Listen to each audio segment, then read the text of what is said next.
రొయ్యలు ఫ్రై చేసినానండి, ఇగురు టైప్, కొంచెం లైక్ సెమీ గ్రేవీ అంటే చాలా లైట్ లిటిల్ ఉంటుంది, ఫుల్ డ్రై కాకుండా.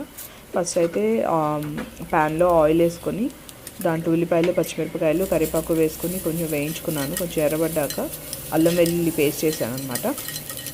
అల్లం వెల్లుల్లి పేస్ట్ కూడా కొంచెం వేగాలి. వేగిన తర్వాత నేను ఆల్రెడీ రొయ్యలు క్లీన్ చేసుకొని కొంచెం ఉప్పు పసుపు వేసుకొని ఉడికించుకొని పెట్టుకున్నానండి. అవి డీప్ ఫ్రిడ్జ్లో ఉంటాయన్నమాట. కొంచెం ఎప్పుడు నేను కోస్టల్ సైడ్, సో అక్కడి నుంచి తెప్పించుకుంటాను. సో ఆ రొయ్యలు అనమాట నేను వేసింది. ఇప్పుడైతే ఆయిల్లో ఉల్లిపాయలు అవన్నీ వేగిన తర్వాత కొంచెం పసుపు, కొంచెం కారం వేసాను. కొంచెం ముందే వేసుకున్న కొంచెం కలర్ బాగా వస్తుందని అంతే.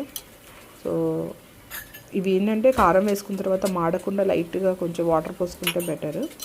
సో దాంట్లో నేను ఆ ఉడికించి పెట్టుకున్న రొయ్యలని వేస్తాను. ఇవి ఒక 1/2 కేజీ ఉంటాయండి.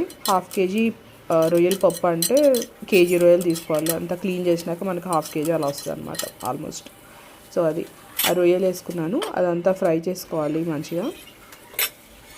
సో అదేంటంటే ఆల్రెడీ దాదాపు హాఫ్ పైన ఉడుకుంటుంది. సో ఇదంతా మనం ఇంకా ఈ రోస్ట్ టైప్ రావడానికి మనం ఇదంతా ఫ్రై చేసుకోవాలి.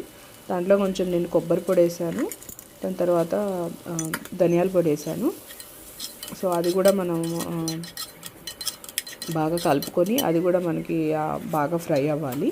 మధ్యలో మీకు కొంచెం మరీ డ్రైగా అనిపిస్తే లైట్గా హాట్ వాటర్ పోసుకోవచ్చు. నేను వేసాను కొంచెం లైట్గా మనకు గ్రేవీ కావాలని.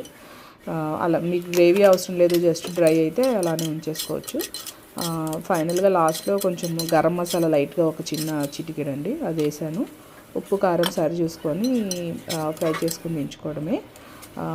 రొయ్యల్లో ఉప్పు చాలా తక్కువ పడుతుందండి, కొంచెం చూసుకొని వేసుకోవాలి. ఎక్కువ పట్టదు మనకి చికెన్ మటన్ పట్టినట్టు. కొంచెం చూసుకొని వేసుకోండి.